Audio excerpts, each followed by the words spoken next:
Hello and welcome. My name's Andy Crook and I'm your host for tonight's training topic, Culture Eats Strategy for Breakfast. Or does it? We're here to find out. Every week I go live on a 15-minute training topic to help garage owners become more successful in business. I pick one of the 5 pillars of business as I see them, and this week we're looking at, does culture eat process? And what we're going to do, we're going to talk a little bit about the origins of this quote, and then we're going to look at 3 areas, because I like to do things in threes, where we'll discuss how culture and strategy and process work together or don't work together, and we're going to discuss the actual question: does culture eat process? So, without further ado, let's get on with the training topic. The phrase culture eats strategy for breakfast is often attributed to Peter Drucker. It captures the idea that a strong organisational culture can significantly impact on a company's success more so than its specific strategies. Peter Drucker was a renowned management consultant, educator and author. However, there's some debate over the exact origin of the phrase. While it's commonly associated with Drucker, there's no definitive evidence that he actually said it or wrote it. It's possible that the phrase emerged from the business world and become attributed to Drucker over time. So let's not get bogged down in that and amend the phrase to, does culture eat process? And examine the power of culture as a driving force behind the behaviour performance of a business. But before we do that, shall we have a quick reminder of what is culture and what is process? Because it probably serves us well to remind ourselves what we're talking about when we're talking about culture within a business and process within a business. So we'll start with culture. Culture is the attitude, behaviours and practices that occur within a business that are not written down. If you like, they're the unwritten rules of an organisation. And process is the steps required to complete a given task. And processes improve efficiency. So we can see immediately when we consider what a culture is and what processes are within a business, you can see that they're both incredibly important. However, they're almost, and this is why I changed it to process, they're almost the exact opposite of each other. Because if culture is the unwritten rules of an organisation, then processes are the written rules of an organisation. And which is more powerful? Does culture eat process? Well, let's find out. So we're going to talk about it in 3 areas. And the first thing we're going to talk about is congruence. And then we're going to talk about something called a value action gap, which is something I've talked about before. And then we're going to answer the question, does culture eat process? And hopefully give a little reminder. Let me just check the time. We're doing okay. I tend to overrun, and I'm sort of keen to stop that from happening. So pardon me for checking the time there. So we'll start here with congruence. And congruence is the alignment of your values in this case. So does your business have values? Should your business have values? Now, they're sort of really divisive questions, because I'm sure some of you will have values and some of you will think, yeah, businesses need to know what their values are. But others will probably think, well, it's not important. Then let's take that a step back then. And let's ask the question, what are your values? So as the business owner or owners, what are your personal values? And they're really, really important, as we'll find out. Because most people build their business in the image of themselves. And it's not uncommon for the name of the garage to include the name or initials or whatever of the owners, because the businesses are an extension of the owners in many cases. But if that's the case, the business values should be reflective of the owner's values. Your personal values and your business values need to be aligned. And we'll examine this in a little bit more detail as we go forward. But why do we need to have business values? Well, the values, if you like, are what will inform the culture.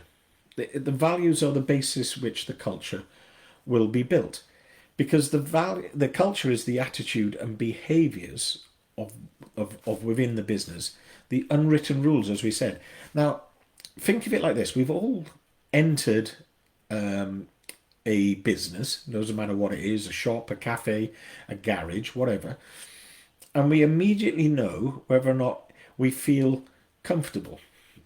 And I know that's sort of a little bit like, ooh, hang on, he's lost the plot, yeah? But we do, just by seeing what goes on. If you go into a cafe and all the tables, the empty tables, are clear of plates and they've been wiped clean, that says something about the culture of that particular business, doesn't it? If you go in and you can clearly see the plates are there from not just the last meal, but probably the people who sat there before, piling up, dirty napkins on the floor, all of that sort of stuff, it tells something about the culture of that particular establishment. It's the same when you go into a garage. You will be able to feel the culture. Now, that's where knowing the business values comes in, and that's why it's so important. Because how do you communicate the values to your staff and to your customers? Because that's important. Because ideally, you want to attract customers with similar values or from a similar culture to your own. So, what I find, when if a business has values or knows what their values are or what it is the culture they're trying to cultivate is, what they'll do is they'll print them out and they'll laminate them and they'll put them on a notice board somewhere, and no one takes any notice of them, just walks past them. They're there, they're on display, but nobody is taking any notice. That's typical of how values are communicated. And that says something about the culture of that business in itself. So, how is culture then created? Because you have to tell someone, you have to communicate your values to create the culture. So, Simon Sinek, in his book Start With Why, came up with something called the celery test. And I love this for how culture is created. And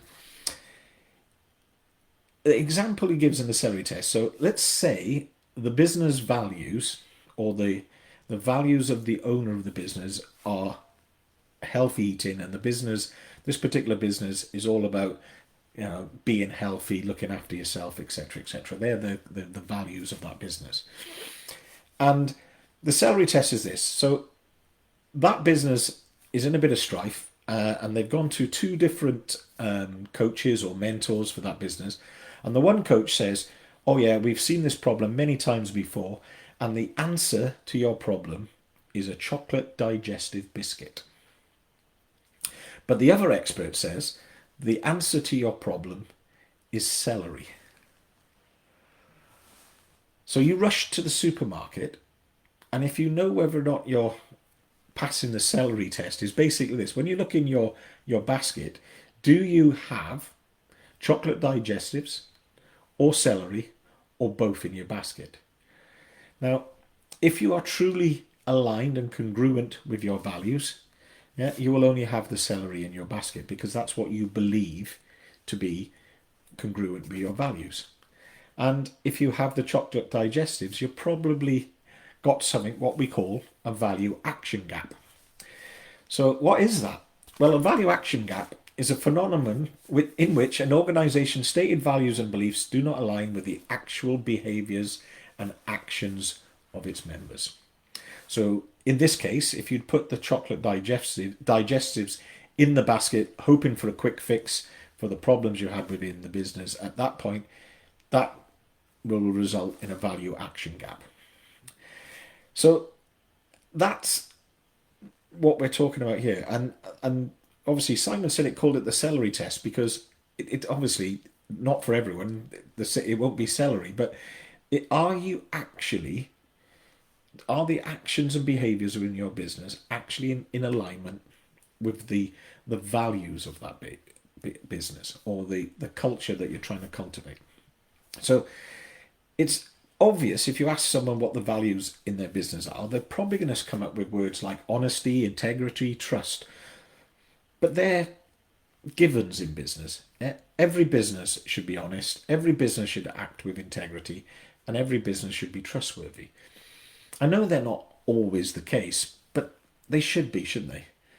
So your values should go beyond what's expected and reflect the behaviours and attitudes of your business or yourself if the business is built in your image. And that's a little bit more difficult. And that's when we start to find out or have to search a little bit deeper into ourselves to find out what those values are beyond what's expected, the honesty, the integrity, the trust that everyone comes out with. What are the 3 to 5 values that you believe your business has? And then if you find that the values that you have within your business are not the same as the values as the owners, that can cause immense friction. And then it's the same then if the values and actions within the business are not the same values as the people that you employ, your staff have, that will cause friction. And eventually those members of staff will become dissatisfied and find themselves leaving the business. Because you can't live a life that's sort of butted up against, if you like, every day against your values. You'll find it very, very difficult and very uncomfortable. So let's answer the question, does culture eat process? Well, it doesn't if the two things are aligned. When the processes and the culture are congruent, when they complement each other, they actually strengthen each other. When they are not, they will destroy each other. And it's not that culture will eat process, but process will also eat culture. And they'll eat each other from either end until they've destroyed each other. That's the point, I think, of that quote. And culture is created by the behaviours you tolerate. And that's a bit deep, isn't it?